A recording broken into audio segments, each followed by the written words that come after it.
Shalom! Que Adonai te abençoe, você que está aí agora me vendo, abençoe a tua família, os teus amigos, os teus queridos, os teus vizinhos, né? Que haja bênção sobre todas as pessoas que te cercam e que são preciosas para você. E hoje eu quero trazer um novo tema, na verdade a continuidade do livro de Cânticos, né? Shir HaShirim em hebraico. E trazer sempre algo que possa despertar para você um conhecimento maior e até te surpreender com os textos, né? Que muitas vezes não são ensinados de uma maneira ou profunda ou até fogem à essência daquele texto, né? Então, por exemplo, Cântico dos Cânticos, né? Shir HaShirim, ele é muitas vezes ensinado como se fosse um livro bíblico que exalta o amor de um homem e de uma mulher. Mas, na verdade, ele é um livro que exalta o amor de Adonai e Israel. Né? Então, nós já vimos o capítulo 1, nós já estudamos o capítulo 1, né? E agora nós vamos fazer um estudo no capítulo 2. Eu espero também te surpreender com algumas coisas. E eu intitulei o vídeo como Rosa de Sharon, ou às vezes o pessoal fala Saron, né? Mas Rosa de Sharon, Lírio dos Vales, porque é uma coisa que muita gente já ouviu falar e já cantou, até eu me lembro de ter cantado isso, cânticos com essas letras, com essas palavras, né? E às vezes um entendimento um pouco ou superficial ou não realmente foge ao foco do livro, né?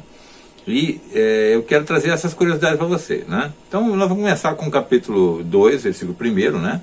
Eu sou uma rosa de Sharon, uma rosa ou lírio dos vales, como uma rosa entre espinhos, assim a minha amada entre os jovens. Vou pegar esse versículo pequeno, já vai dar um assunto muito profundo, né? Então, assim, eu sou uma rosa de Sharon. Vamos pensar primeiro o que é Sharon, né? A gente tem que ter uma noção mais concreta. Sharon é uma planície costeira, né? É o litoral, né, de Israel. Fica entre o Riacho Taninim e o Yacon, entre Cesareia e Tel Aviv, né? Entre o norte de Cesareia e a fronteira norte de Tel Aviv.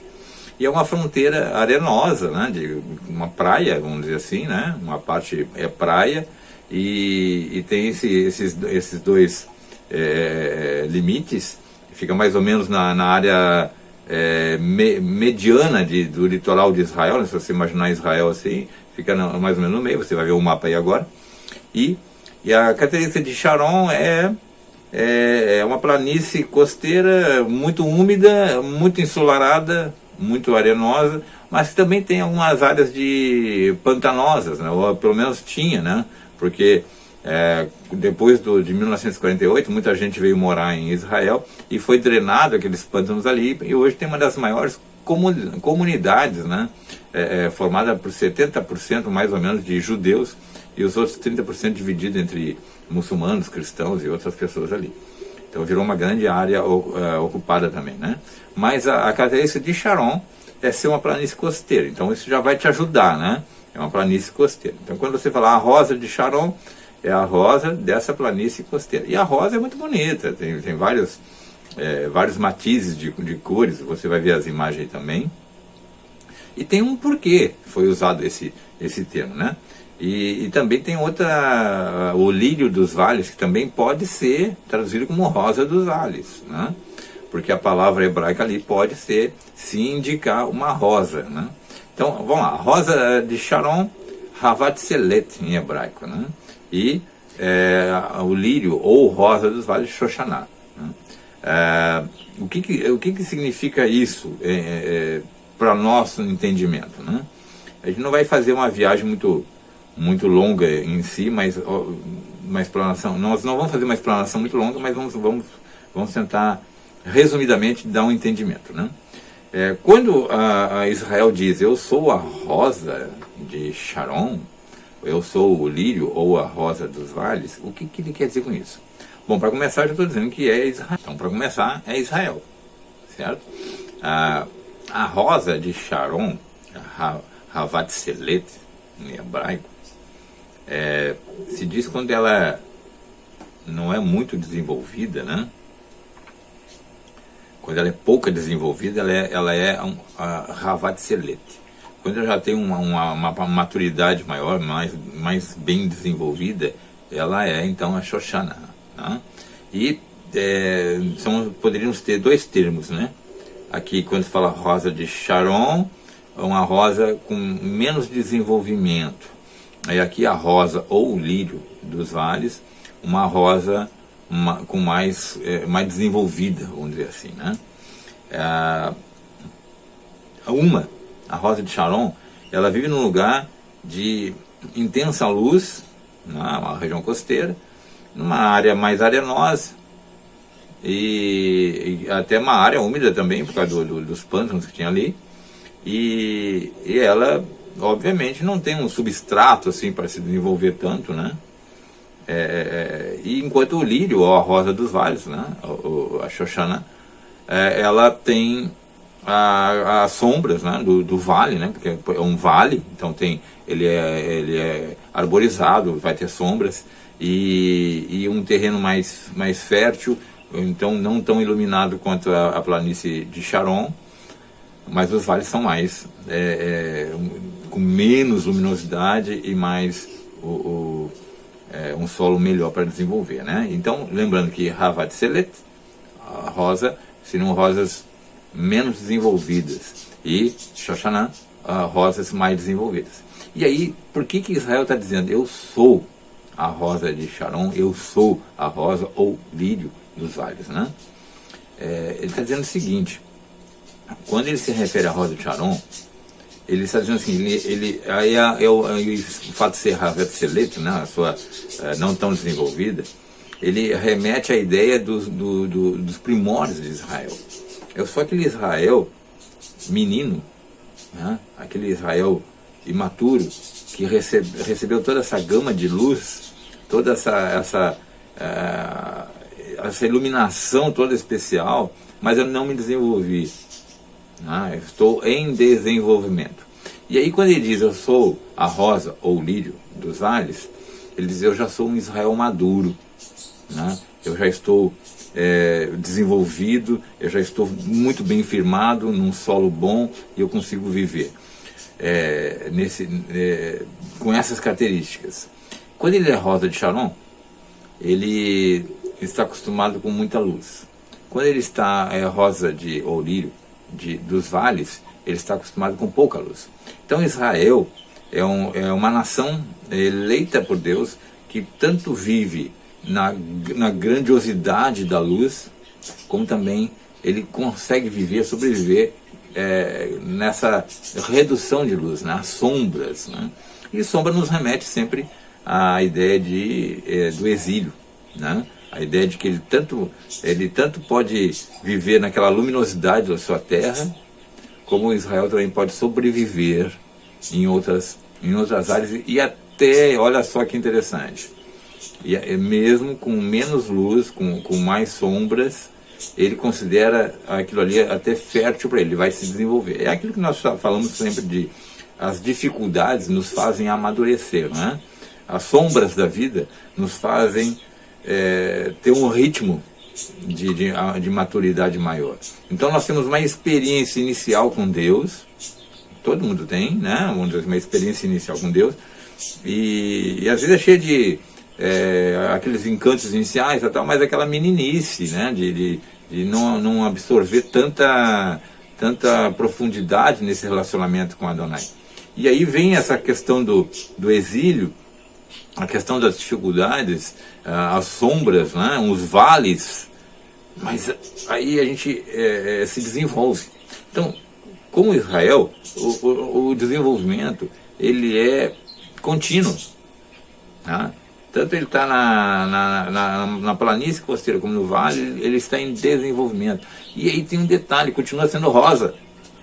Esse que é uma coisa interessante. Você pode dizer, mas rosa menos desenvolvida ou rosa mais desenvolvida? Vou te mostrar as imagens das rosas, você vai se encantar. Então, mesmo sendo rosa, continua sendo rosa, ele continua então cumprindo seu papel de rosa. O que é uma rosa ao olhar humano? é uma flor que transmite beleza. E você aproxima do nariz, ela tem um perfume especial. Né? Então, tanto ela na planície ou nos vales, ela vai, e muito mais nos vales ainda, ela vai liberar esse perfume de rosa que ela tem. Então, Israel é o portador da Torá, é o que recebeu os oráculos de Deus, o portador desses oráculos, da palavra de Deus, da Escritura Sagrada. Eu bato nessa tecla. Se você que não é judeu, ou não segue o judaísmo, você segue o cristianismo, vamos dizer assim, você tem uma Bíblia. E essa Bíblia não foi criada por cristãos. Ela é toda originada por judeus. Claro que sob a inspiração divina, óbvio, mas toda inspirada toda escrita por judeus. Mesmo quando se fala em Novo Testamento, não se tem gentios escrevendo os livros do Novo Testamento, são todos judeus. Mas Lucas era um prosélito, né? Ou seja, ele era um gentil que se rendeu ao judaísmo, né? Então ele é contado como um judeu. E é só ver os escritos dele lá no Evangelho segundo Lucas e em Atos dos Apóstolos, que a gente vê nitidamente isso. Então, o papel de Israel como nação eleita é liberar essa beleza de ser rosa em qualquer condição e também de liberar esse perfume que é a Torá, né? O bom perfume de Deus, né? A palavra dele, né? Então, também a rosa, ela é considerada como ela é vista pelos nossos sábios como os justos de Israel. Vou expandir para todo justo, né? Segundo o critério divino, ele é uma rosa, ele tem que transmitir essa beleza da palavra de Deus, ele tem que transmitir esse perfume da palavra de Deus, né? E o perverso, ele é visto como uma rosa da montanha, que ele é visto como uma rosa de montanha que não tem esse desenvolvimento, né? Ele não tem perfume, ele nasce, ele desenvolve ali e já acabou, ele não chama atenção, né? Ele chama atenção no sentido negativo, mas ele não produz efeito mundial de benignidade, de bondade, de piedade, tá? Havatzelet também, se você olhar na palavra hebraica lá, né, você vai ter, lembra que eu sempre falo que toda palavra hebraica tem um radical, né? Desse radical a gente retira outras palavras, né? Então nós vamos ter revim, que é abrigo, e nós vamos ter também tsel, que é sombra, né? Então nós temos a palavra Havatzelet, que é traduzida como rosa, ali a rosa de Sharon, né? A rosa, né? Ela é tanto um abrigo como uma sombra. E aí isso nos remete, né, à ideia de que Adonai é para Israel o abrigo e a sombra. Por isso que ele diz: eu sou a rosa deste abrigo, eu sou a rosa desta sombra que me protege, que cuida de mim. Porque, obviamente, uma planta que fica extremamente exposta ao sol, ela vai queimar, né? E ela também precisa de um abrigo dos intempéries da região. Então, quando Israel diz: eu sou a rosa deste abrigo, eu sou a rosa desta sombra, também nos remete àquele momento do êxodo, né? Quando a nuvem de Adonai, na manifestação, a glória de Deus vinha, e de maneira que o seu anjo o cobria Israel, o protegia do calor do sol na caminhada pelo deserto. Então se manifestava como uma nuvem e ele estava protegido. Aí durante a noite ele precisava de luz, né, para poder ter a sua vida iluminada, facilitada na sua caminhada, né, na sua vida. Então Deus sempre foi para Israel sombra e luz, né? Então essa palavra Havatzelet, rosa, ela tanto transmite a ideia de abrigo como a ideia de sombra. E o tabernáculo, olha só que interessante, o tabernáculo é uma tenda, né? A palavra tabernáculo é uma tenda, né? Ele expressa também a ideia do que? Abrigo, né? Então quando Deus ele se manifesta ali no tabernáculo, ele diz, eu vou morar entre vocês, ele está oferecendo abrigo para Israel. Ou seja, qual é a ideia de abrigo que a gente tem? É um lugar que a gente se protege de alguma coisa, né? Então, Deus, Adonai, ele é o abrigo de Israel. Ele é a sombra que protege Israel. Então, essa ideia de rosa de Sharon, de lírio dos vales, ou rosa dos vales, ela é muito interessante, né? Ele diz, como uma rosa entre espinhos, assim é minha amada entre os jovens. Olha só que legal. Mesmo tendo espinhos, a rosa ela se destaca e ela cresce além dos espinhos. Então, os espinhos podem denotar as dificuldades, os problemas da vida, né? A gente usa muito isso, né? A vida é cheia de espinhos, né? Mas a rosa ela brota além dos espinhos. Então isso nos remete à ideia de que Israel, mesmo por todas as condições complicadas e difíceis, isso é visível, né? Israel sempre passou por muita perseguição, por muitas lutas, por muitas dificuldades e guerras, e ora foi para o exílio, passou 70 anos no exílio, depois passa 400 e poucos anos sem poder ter esse relacionamento direto com Adonai. Daqui a pouco ele entra no período romano, e aí nesse período romano ele vai ter outras experiências de pressão, de opressão, e aí depois ele vai para a diáspora, vão se passar 2000 anos de diásporas. Aí Israel volta em 1948 para a sua terra, num processo gradativo, mas volta, e aí ele vai ter um momento de voltar para Jerusalém, né, após esse momento do retorno, né? E então todos esses espinhos não impediram a rosa de aparecer, de brilhar, de transmitir a sua beleza e o seu perfume, né? Então ela ao mesmo tempo assim, olha, como a rosa entre espinhos, assim é minha amada entre os jovens das nações, né? Deus está dizendo assim, eu vejo a rosa, não os espinhos. Ela é minha amada. Eu amo Israel, diz Adonai, né? Então, é muito interessante isso. Aí ele vai lá, como uma macieira entre as aves da floresta, assim é meu amado entre os jovens. A sua sombra eu me deliciei e sentei, e seu fruto era doce ao meu paladar. Ele me trouxe para a casa do vinho, e sua bandeira sobre mim é amor. Sustenta-me com iguarias e espalha maçãs em volta de mim, pois eu estou doente de amor. Olha aqui, texto interessante, olha só. Como macieira entre as aves da floresta. A macieira tem uma outra característica, interessante ver esse detalhe. A macieira é uma árvore que ela frutifica antes da folhagem se tornar completa, né? Então ela produz um fruto antes da folhagem da árvore em si. E ela se destaca na floresta por causa disso, né? Então, ele diz assim, olha, como uma macieira entre as árvores, assim é meu amado, que é Adonai. Adonai é o amado.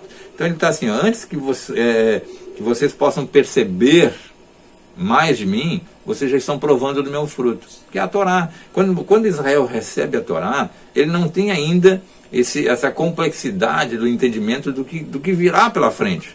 Mas já é o fruto que Adonai está oferecendo a Israel, e o fruto é o alimento de Israel, né? E olha só, ele diz assim, como uma macieira entre as árvores da floresta, assim é meu amado entre os jovens, entre as nações, né? As nações podem me oferecer muitas coisas que parecem boas, né? Outras árvores, outros frutos, outros bens materiais, outras riquezas, outras coisas, enfim, as nações podem oferecer muitas coisas para Israel, mas Israel se delicia mesmo na maçã, na Torá, né? Que é o fruto que verdadeiramente o alimenta e que se destaca numa floresta. Olha que floresta é uma coisa gigantesca, né?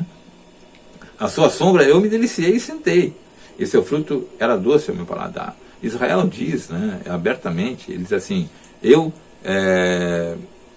te obedecerei, eu recebo, né? Israel diz, lá em Números, nós faremos, né?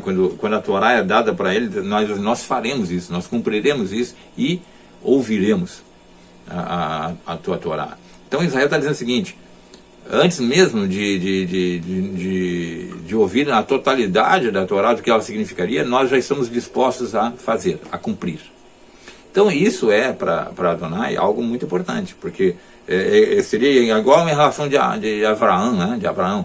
Sai da tua terra e vai para a terra que eu te mostrarei. Ele não viu a terra exatamente naquele momento que Deus deu a ordem. Mas ele não questionou, não teve dúvida, ele saiu.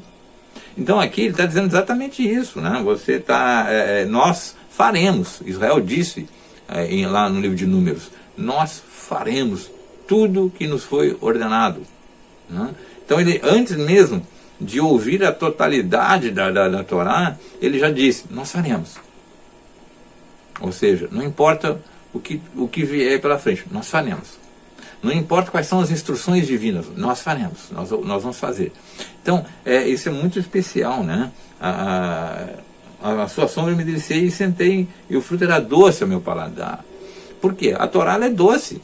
Tem muita gente que tenta dizer, mas a Torá é cheia de mandamentos, tal, isso, aquilo, né? Mas a Torá é doce. Qualquer pessoa que se dedique ao cumprimento da Torá, se empenhe, vai ver que ela é maravilhosa. Eu bato nessa tecla, nós aqui em casa, nós nos empenhamos em obedecer a Torá. Não é fácil, não porque a Torá é difícil, não é fácil porque a nossa natureza humana é inclinada muitas vezes para o lado errado, né? Mas nós nos empenhamos, nós amamos a Torá, e ela é doce para nós. Então ele está dizendo exatamente isso.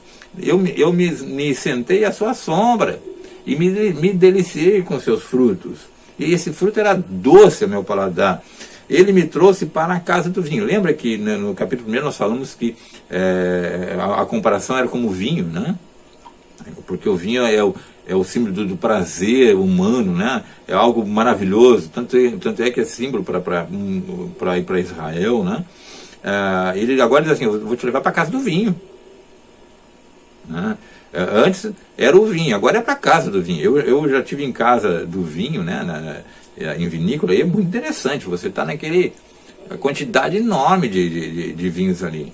Então, o que ele está dizendo é exatamente que ele está agora trazendo ele para uma fonte de vinho, né?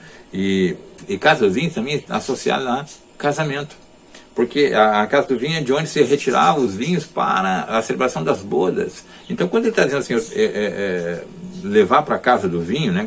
Ele me trouxe para a casa do vinho, ele está exatamente mostrando isso. Eu estou te trazendo uma festa de casamento, né? O amado, que é Adonai, trazendo Israel para uma festa de casamento, onde vai ter essa fartura desse prazer, dessa alegria que simbolizado pelo vinho aqui, né? Então, e aí ele fala assim, a bandeira, né? E a sua bandeira sobre mim é o amor, que conota a ideia do casamento que eu estou falando aqui, né? Então, a casa do vinho a vinícola tem diversos vinhos, né? Vinhos bem mais velhos, vinhos um pouco mais novos, os mais novos. Então, a Torá também ela é assim, ela tem uma gradação, de maneira que o Israel vai recebendo essa Torá gradativamente, vai absorvendo a Torá da mais antiga, as instruções mais antigas, ele vai, como uma criança, vai se alimentando aos poucos desse alimento que vai sendo dado aos poucos para ele, até Israel ter essa plenitude da Torá. E aí a sua bandeira é o amor. A bandeira é exatamente a representação de uma força maior sobre um lugar. Então, por exemplo, quando um exército ele vai se destacar numa batalha, ele tem a sua própria bandeira que ele carrega, né? Essa bandeira representa aquele povo, aquela nação ali em luta, né? Quando ele diz a sua bandeira sobre mim é o amor, ele está dizendo duas coisas muito interessantes. Primeiro, que Adonai é a bandeira, né? E segundo, que essa bandeira ela representa o amor, o qual é coberto, né? Essa bandeira vai identificar Israel, vai cobrir Israel, vai ser símbolo para Israel. As forças operantes, o exército de Deus vai agir por amor a Israel. A sua bandeira é o amor. Quem não conhece a famosa frase, né? Deus é amor. Tá? Então ele está expressando exatamente isso. Ele diz, sustenta-me com iguarias, espalha maçãs em volta de mim, pois estou doente de amor. Né? Ele me dá o melhor, né? Israel está dizendo. Deus me dá o melhor que eu possa receber, né? Ele me dá tudo de bom, e ele espalha maçãs na minha volta, né? Então, tenta imaginar uma noiva toda bonita, embelezada, e o noivo colocando várias maçãs na volta dela, que além do seu alimento, né, aquela coisa prazerosa de comer, ela tem um significado todo especial, né? Uma demonstração de amor agigantado. E ela diz assim: eu estou doente de amor, eu estou necessitada desse amor. Israel no exílio, ele diz isso, né? Nesse momento, todos os judeus que são espalhados pelo mundo, a gente tem essa visão de: eu quero esse amor, eu necessito desse amor, eu tenho sede desse amor. Tá? É uma expressão, é uma declaração de amor, de um lado de Adonai para Israel, outra de Israel para Adonai. Sua mão esquerda está sobre minha cabeça, e a sua mão direita me abraça. Né? Aí é muito interessante, a mão esquerda, dentro da visão judaica, representa a riqueza, e a mão direita representa a sabedoria. Né? Então, a riqueza está sobre a cabeça e a mão direita sobre abraçando. Né? Então, há uma promessa de prosperidade material para Israel, né? De bens, né? Ele vai ter um sustento material, né? Isso é visível. Israel é uma nação que já tem milhares de anos e está aí até hoje, né? Cada pontinho, cada um de nós é um pontinho de sobrevivência na história milenar de Israel.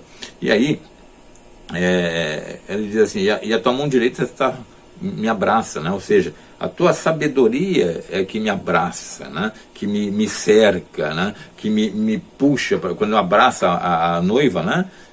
Eu tento imaginar a cena, né? Que pega a noiva, abraça, puxa para si, né? Então, ao mesmo tempo que eu te dou esse benefício da prosperidade, eu te dou a sabedoria, porque essas duas coisas não podem estar desconectadas. Quando alguém tem prosperidade material, mas não tem sabedoria, ele vai viver de maneira egoísta, de uma maneira individualista, materialista, consumista. Né? Ele não vai pensar nos outros, ele não vai ter justiça, não vai pensar com justiça social. Mas quando ele tem a sabedoria, que é a Torá, né? Ele vai ter um equilíbrio nisso tudo, ele vai saber como lidar com essa prosperidade. Então, é nítido, Israel sempre ajudou todos os judeus no mundo inteiro, como ajuda até outras nações, né? Porque isso faz parte ninguém pode ser próspero a si mesmo. Né? Tudo que Deus nos dá, materialmente falando, não é só para nós, não. É para a gente usar também para abençoar outras pessoas. Né?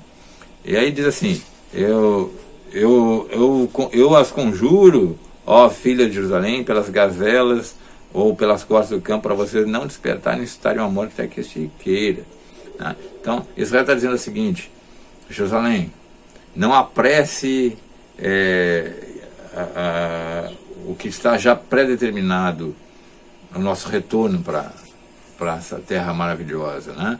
Aí as corças, as gazelas, as nações não ajam de maneira que nos apresse a esse momento maravilhoso. Israel sabe, pelas profecias, que outra vez habitaremos em Jerusalém na plenitude. Está lá em Isaías. Quem são esses que vêm como pombas? Né? Deus trazendo a toda uma conotação de que é Deus, né, trazendo a Israel de volta à sua terra. Né? Isso hoje a gente vê de uma maneira gradativa, mas vê também de uma maneira humana, né? As pessoas indo para Israel.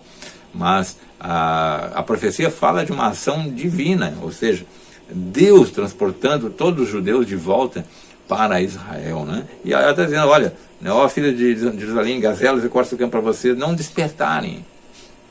Não é um momento desse despertamento, né? Há um momento próprio. A voz do meu amado, eis que ele vem, pulando sobre as montanhas, transpondo os montes. Montanhas e montes são as dificuldades, são todos os problemas, né? Então, mas ele diz assim: eu saio pulando essas montanhas, né?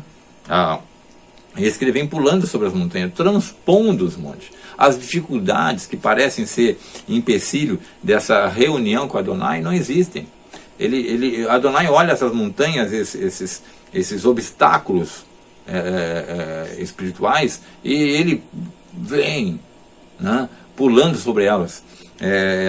A voz do amado, ela está escutando a voz dele, Israel está escutando a voz do amado dizendo: eu estou indo, eu estou chegando. Né?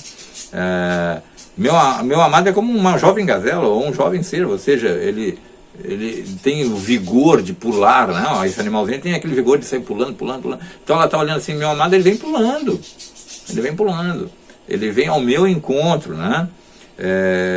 Eis que ele está de pé, atrás do nosso muro, olhando através das janelas. No capítulo 1 nós vimos que foram através de ranhuras, rachaduras, né? Então parece haver um muro que impede a enxergar Adonai, não digo no sentido físico, né? Mas de percebê-lo, né? Espiritualmente. Parece que há um muro. Então, no capítulo 1 de Cânticos, a gente viu que ele era visto pelas rachaduras, ou seja, alguém se aproximava e olhava aquelas rachaduras. Então, quando se olha para uma rachadura, você não tem uma visão plena. Não, você não tem uma visão plena do que está do outro lado do muro, né? Agora ele diz o seguinte, ó, esse que está de pé, ele já está de pé, ou seja, ele está pronto, né? Adonai, atrás do nosso muro. Olha, eu enfatizo a palavra nosso muro. Esse muro que pertence a Israel e a Adonai, que momentaneamente faz essa divisão, né? Olhando através não mais de rachaduras, mas olhando de janelas. Você olha para a janela, você vai ter uma visão mais ampla de tudo. Prescrutando através das rótulas, meu amado ergueu, olhando através das janelas, prescrutando através das rótulas. Rótulas são essas rachaduras. Meu amado ergueu sua voz e me disse, levanta-te, meu amor, minha bela, e vai, pois eis que o inverno passou, a chuva está terminada e já se foi. Levanta, agora é Adonai falando, né? Ele está dizendo para Israel, né? Levanta, não é hora mais de ficar parado, prostrado no tempo, agora é hora de erguer-se, né? Há um movimento espiritual a nível global, onde Israel começa, isso estou falando agora, hein? Israel começa a se despertar cada vez mais, há uma intensificação da busca por Adonai, há uma intensificação para voltar a Torá, há um movimento todo nesse sentido, que é algo espiritual, que é um preparo para a vinda do Messias, né? Meu amado ergueu sua voz e me disse, levanta-te, meu amor, minha bela, e vai. Olha, ele continua olhando para Israel como amor da vida dele e bela. Israel continua sendo belo para Adonai. Eles vai. O inverno passou. Aquele momento difícil do exílio passou. Isso ele está dizendo. Ele está olhando para frente. Tá? Ele está olhando para frente. O exílio passou. Ainda existem milhões de judeus na diáspora, ou seja, afastados de Jerusalém. E aqui a palavra profética diz, o inverno passou. Né? Então, é como se dissesse, eis um momento. Né? É um momento do retorno. Né? Os florescimentos já apareceram na terra, o tempo de cantar já chegou, e a voz da pomba-rola é ouvida em nossa terra. Olha só que coisa linda, olha o florescimento, né? Se a gente iniciou o capítulo com rosa de Sharon, agora a gente está vendo aqui que as flores começam a aparecer. O inverno termina e começa a florescência, né? É uma nova etapa da vida. E aparece o tempo de cantar chegou, nos remete às festas, às festividades judaicas, em que a gente canta, que a gente é feliz, né? É hora de louvar a Adonai, porque o tempo está se cumprindo, né? E a voz da pomba-rola já é ouvida na nossa terra. A pomba-rola sempre é vista com uma inocência, com o animalzinho da pureza. A pureza tem a ver com o sentido Torá, né? De pureza segundo a Torá, ou seja, a pureza espiritual. Então, já se ouve a pureza também cantando, né? Há um retorno espiritual de Israel, é ouvida em nossa terra. Olha só, eu não preciso dizer que nossa terra é Israel, né? Jerusalém. A figueira já formou seus primeiros figos. Israel é a figueira. A gente vê isso até no Novo Testamento ali. A Israel, o símbolo de Israel é uma figueira. E ele está dizendo assim, ó, seus primeiros figos já foram formados. Os primeiros. A coisa vai continuar. Vai continuar produzindo daqui para frente. É isso que ele está mostrando. E nós estamos vivendo esse período histórico, né? E as videiras em flor já emitiram fragrância. Ou seja, as flores da videira já começam a exalar seu perfume. Israel está começando a produzir esse perfume. Isso é maravilhoso. Está se cumprindo agora tudo isso, né? Levanta, meu amor, minha bela, e vai.